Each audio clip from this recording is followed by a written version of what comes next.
I've always felt very strongly about it, and I've been watching very carefully what others have been doing. Betrayal does not come from enemies. It comes from those you trust most. Those were the words King Charles spoke while looking down at the woman kneeling before him, the woman he had loved for decades, the woman he had made queen. Camilla's hands trembled against the carpet of his private study. Her explanations poured out in fragments: fear, pressure, desperation. But the evidence was already on his desk. Every falsified flight record, every photograph of disguised crates, every piece of national heritage she had tried to smuggle out of Britain under cover of darkness. Charles had seen it all before she entered the room, and the man who had shown her that evidence was the same man who had intercepted the final shipment on a military airfield at 3 in the morning. His own son, Prince William.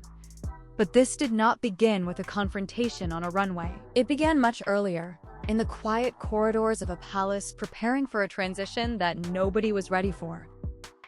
The whisper that changed everything. Whispers have always been the true currency of the palace. They drift across marble floors and linger in corridors steeped in centuries of secrets. But recently, those whispers had gathered into something far more dangerous than gossip. King Charles was preparing to step down. No official statement had been released. The decision was being shaped behind closed doors, visible only in the hurried exchanges of senior aides and the king's own deliberate silence. His health had been declining. The burden of the crown, which he had waited his entire life to carry, was becoming physically unsustainable, and the institution needed to begin preparing for what came next. That meant Prince William, the composed, forward-looking heir who had spent years quietly building a vision for a leaner, more transparent monarchy. He had been holding discreet discussions about modernizing palace operations, redirecting focus toward humanitarian work, and streamlining an institution that many felt had grown bloated with tradition for tradition's sake. In William's mind, these reforms were not optional. William's reforms did not simply threaten to modernize the institution. They threatened to make her irrelevant. Her relationship with him had never fully healed. He had always associated her with the destruction of his parents' marriage. And now his coming reign represented something far more personal than institutional change. It represented the end of everything she had fought to build. The fear crystallized into action when her son from her first marriage entered the picture. Tom Parker Bowles had always existed on the fringes of royal recognition. Successful in his own right as a food critic, he had never been afforded the status granted to those born into the bloodline, and he understood something his mother was still processing. Once Charles stepped down and William took the throne, their position within the institution would evaporate completely. One evening at Clarence's house, Tom spoke to his mother in a tone that left no room for comfort. William has little regard for those outside the direct royal line. His reforms will erase every trace of your influence. If you do not act now, once Charles steps down, you lose everything. Not just your position, your assets, the things you deserve. Without a safety net, we will have nothing left. The assets he was referring to were not personal belongings in the ordinary sense. They were valuable items accumulated over years, existing in a gray area between private ownership and crown property. Antique jewelry, gold and silver artifacts, rare watches set with diamonds, undisclosed reserves of cash. To Tom, these represented their only safeguard, their insurance policy against irrelevance. Standing alone in the drawing room as evening light faded through the tall windows, Camilla made her decision. Her voice barely rose above a whisper. If destiny intends to take everything from me, then I will hold on with my own hands. The man they chose to break. Every operation needs a weak point. Camilla found hers in Mark Elroy, the manager of the Royal Helicopter Fleet, a composed, middle-aged man with years of loyal service who oversaw flight coordination and internal records. His world revolved around strict timing and rigid security procedures. Beneath that he hesitated. The struggle was visible. Duty pulling one direction, financial desperation pulling the other. In the end, Temptation intertwined with fear of continued hardship overcame his principles. By agreeing, he stepped across a line he knew he could never uncross. Tom took control of logistics with calculating precision. Only items of high value and easy transport were selected. Each piece was carefully packed inside crates marked with harmless labels: overseas art conservation, temporary exhibition pieces. Their destination was a secluded villa owned by Camilla in southern Italy, far from the reach of British royal oversight. The initial flights proceeded with alarming ease. Mark adjusted records with practiced accuracy, blending unauthorized trips into legitimate maintenance schedules. The royal flight system, built on deep trust in its personnel, raised no suspicion. With every successful delivery, Tom's confidence grew. In his mind, he had outmaneuvered the system entirely. The conscience that refused to stay quiet. Mark Elroy was not sleeping. Night after night, he lay awake as flight numbers, cargo details, and falsified reports replayed endlessly in his mind.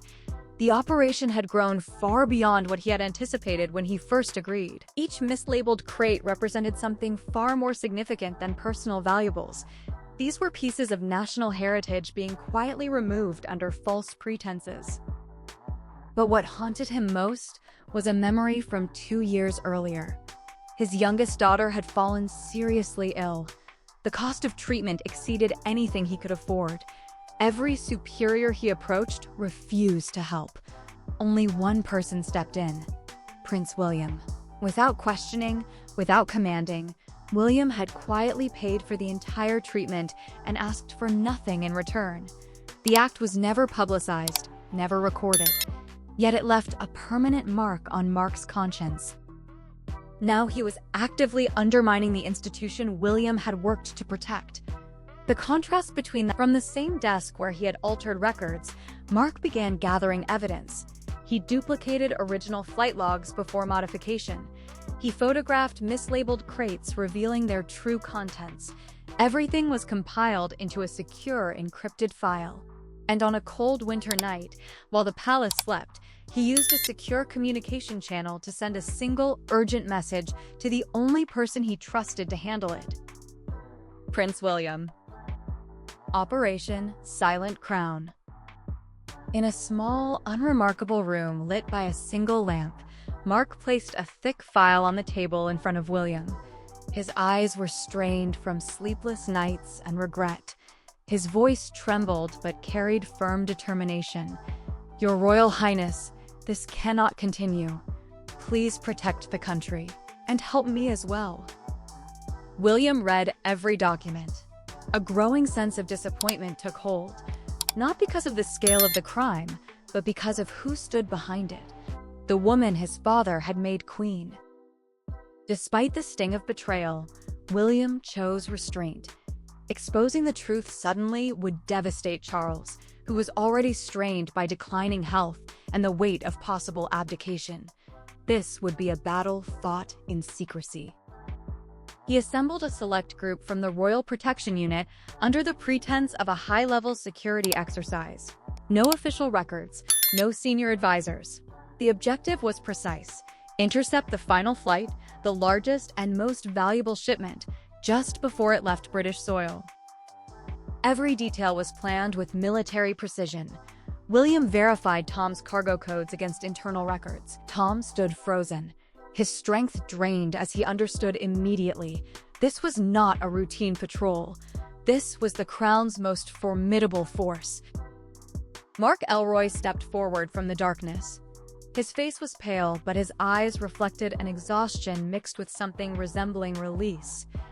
Without hesitation, he presented the evidence file. Under the harsh glare of floodlights, Tom saw the undeniable documentation: financial records, unaltered flight logs, photographs of disguised crates. Tom shouted, denied everything, pointed at Mark, accused him of fabrication. But the evidence was overwhelming. He was detained without resistance. Guards tore away the false labels and resealed the crates with official royal markings. The stolen items, priceless pieces of national heritage, were recovered just moments before they could leave British soil. Tom glanced at William, searching for any trace of leniency. He found only unwavering resolve, the expression of a future king who placed duty above personal ties. On her knees before the king. Camilla learned of the collapse through a whispered phone call from Tom seconds before his apprehension. Panic seized her instantly. There was only one move left: reach Charles before William could formally present the case. She rushed into Charles's private study where he sat alone reading quietly. What she did not know was that William had already delivered the full evidence to his father earlier that night. Charles had listened without interruption, then instructed his son to proceed as necessary. Camilla collapsed to her knees. Her words tumbled out in desperation.